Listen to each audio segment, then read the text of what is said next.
बुझिल पंडान ना 3 दशंधि है गोटे असुविधा चली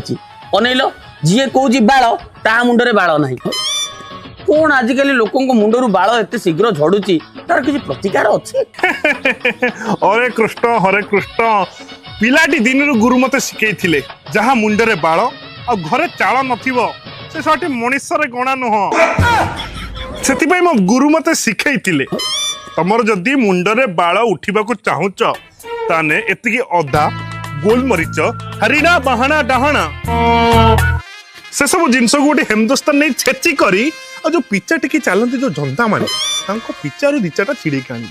आणिकी छेचा छेची कला परे ये जो जड़ी बूटी प्रस्तुत हैला बड़ी भोर उठी पूर्व दिग को मुख करी ताकू पान करिवो देखिबो तमर घन घन चुट्टी उठिबो। पंडान ना एटा कोन शास्त्र प्रमाणित ताहले तमर काई उठिनी। आकाशरे चंदा